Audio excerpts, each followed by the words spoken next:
قریش مکہ کا ایک بہت بڑا تجارتی قافلہ ابو سفیان کی سرکردگی میں شام سے واپس آ رہے تھے، جس میں اہل مکہ کی بڑی مال و دولت تھی۔ قافلے میں کم از کم 50,000 دینار اور تقریباً 262 کلو سونے کے قیمت کا ساز و سامان 1000 اونٹوں پر لدے ہوئے تھے۔ قافلے کی حفاظت پر 40 افراد مامور تھے۔ ادھر مدینے کے مسلمان قافلے کی نقل و حرکت پر گہری نظر رکھی ہوئی تھی۔ رسول اللہ نے جاسوسوں کا ایک دستہ قافلے کے پیچھے لگا دیے تاکہ واپسی پر ان کا راستہ روکا جا سکے۔ شام سے واپسی پر جب قافلہ حرہ کے مقام پر پہنچا تو قاصدوں نے فوراً پیغمبر کو خبر دے دی۔ ادھر ابو سفیان کے جاسوس بھی مسلمان کے حرکات و سکنات کو بخوبی دیکھ رہے تھے، چنانچہ جلد ہی ابو سفیان کو معلوم ہو گیا کہ قافلہ روکنے کے لیے رسول اللہ اور اس کے ساتھی مدینہ سے نکل گئے ہیں۔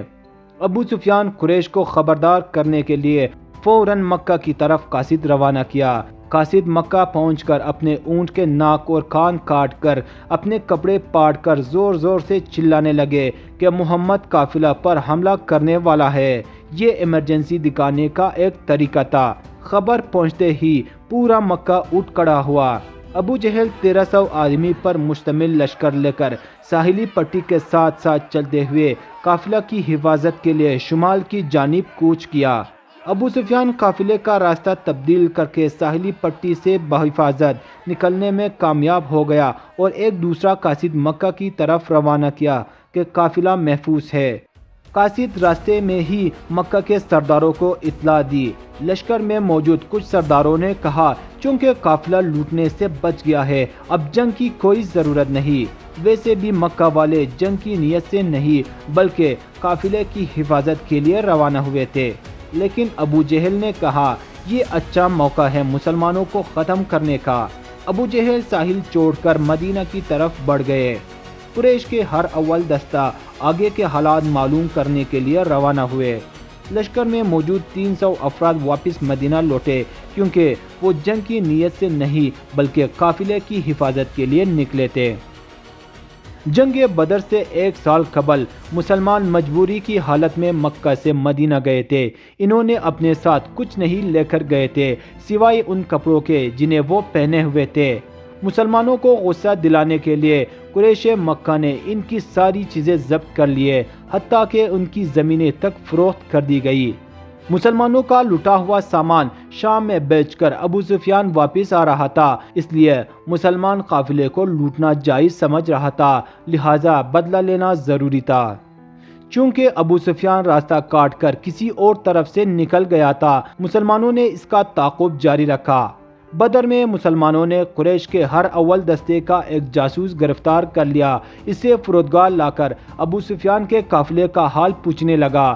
اس جنگی غلام نے کہا مجھے اس قافلے کی بالکل خبر نہیں، البتہ ابو جہل، عتبہ، شیبہ، امیہ اور قریش کے دیگر سردار آ رہے ہیں۔ جس سمت سے قریش لشکر کی آنے کی اطلاع ملی اس جانب 2 خبر رساں جاسوس روانہ کر دیے گئے تاکہ وہ ان کی نقل و حرکت کی خبر لا سکے۔ خبر رسانوں نے آ کر اطلاع دی کہ قریش وادی کے دوسرے سرے تک آ گئے ہیں۔ چنانچہ رسول اللہ وہیں رک گئے اور فوجیں اتارنے کا حکم دے دیا۔ لشکر میں موجود ایک صحابی نے رسول اللہ کو مشورہ دیا کہ وہ اسلامی فوج کو دشمن کے بالکل قریب ترین چشموں کے نزدیک اتار دے۔ چنانچہ ایسا ہی کیا گیا۔ مسلمان چشموں اور کنووں پر قبضہ کر کے آس پاس کے سارے کنویں بیکار کر دیے اور بڑے کنویں پر خود قبضہ کر لیے۔ جنگی نقطہ نگاہ سے یہ ایک بہترین جنگی چال ثابت ہوئی۔ بدر ایک گاؤں کا نام ہے۔ یہ مقام اس نقطہ کے بالکل قریب ہے جہاں شام سے مدینہ جانے کا راستہ دشوار گزار گھاٹیوں میں سے ہو کر گزرتا ہے۔ یہ مقام مدینہ سے تقریباً 80 میل کے فاصلے پر ہے۔ لڑائی کے لیے بدر کی وادی کا انتخاب کیا گیا۔ مسلمانوں کو کفار کے مقابلے میں وادی بدر کے جس میدان میں جنگ کے لیے اترنا تھا وہاں ریت بہت تھی، پاؤں زمین میں دس جاتے تھے اور پانی موجود نہ تھا، مگر قدرت کو کچھ اور ہی منظور تھی۔ رات ہوئی تو زور کی بارش شروع ہوئی۔ تکے ماندے لشکر تر و تازہ ہو گئے۔ رات کو جاسوسوں نے خبر دی کہ قریش کا لشکر وادی میں داخل ہو گیا ہے۔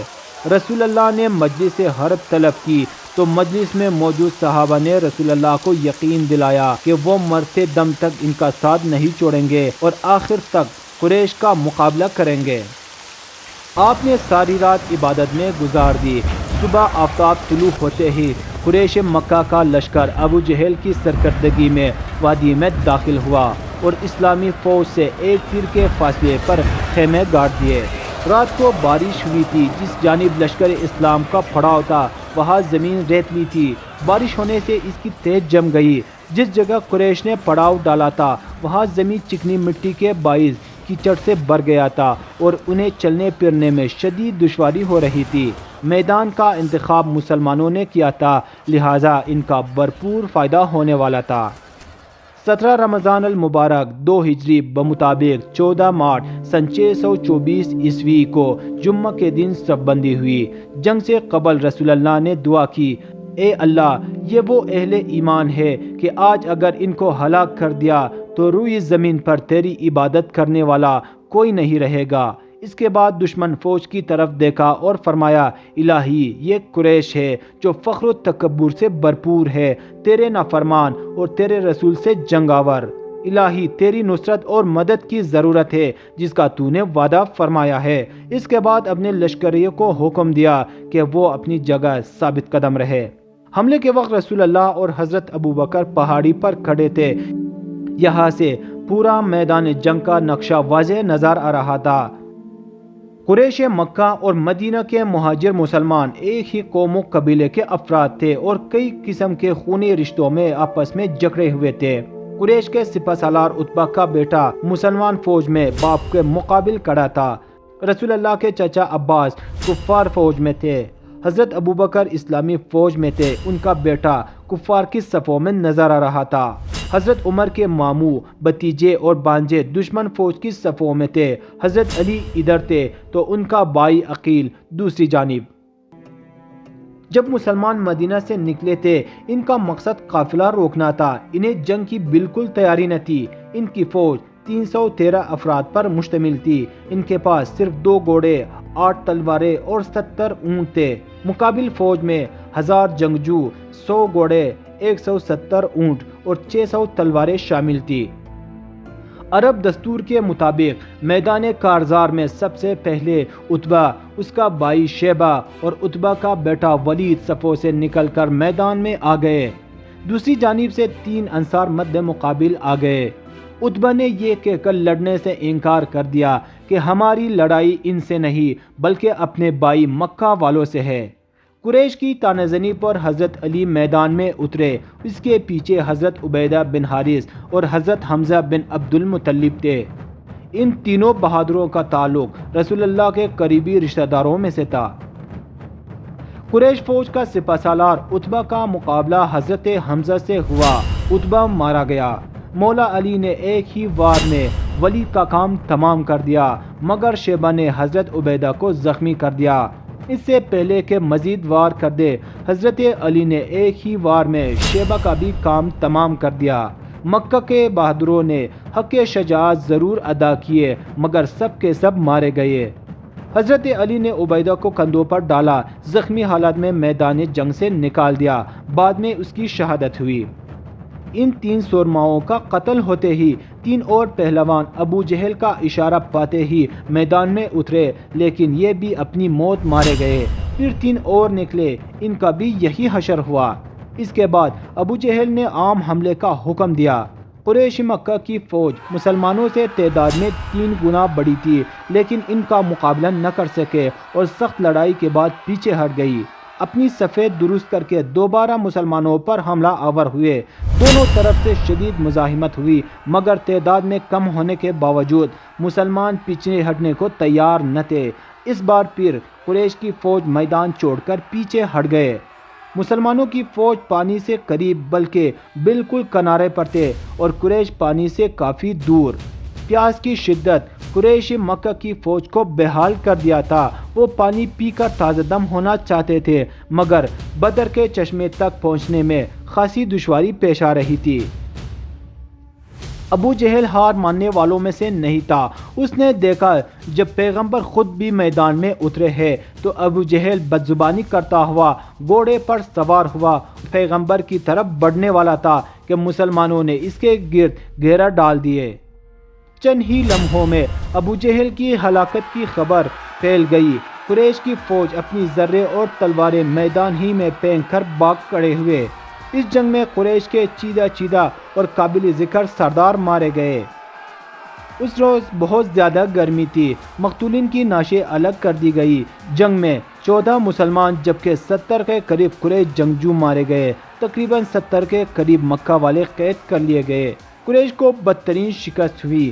شکست کی ایک وجہ یہ بھی تھی کہ قریش سپہ سالار عتبہ اس جنگ پر آمادہ نہ تھا۔ وہ ابو جہل کے طعنوں سے مجبور ہو کر جنگ میں آیا تھا۔ کچھ دیر پہلے تیز بارش ہوئی تھی۔ قریش جہاں صف آرا تھے وہاں کیچڑ اور دلدل کی وجہ سے چلنا مشکل ہو گیا تھا۔ فوج کے دستوں میں نہ ترتیب تھی نہ صف بندی، اس لیے دوران جنگ کہیں بھی ان میں یکجہتی نظر نہ آئی۔ جنگ کے مقام پر ایک وسیع کنواں تھا۔ تمام لاشیں اس میں ڈلوا دی گئی۔ قیدیوں میں سے صرف 2 قتل کیے گئے، باقی یا تو رہا ہوئے یا پھر قید کر لیے گئے۔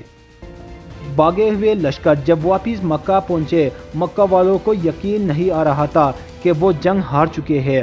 اس سے ان کی بہت بدنامی ہوئی۔ پورے عرب میں قریش کا نام خاک میں مل گیا، کیونکہ عرب والے قبیلہ قریش کو اپنا سردار مانتے تھے۔ یہ وہی قریش تھا جس نے تقریباً 65 سال قبل ابرہہ کی 60,000 فوج کو اس وقت شکست دی جب وہ کعبہ پر حملہ آور ہوئے تھے۔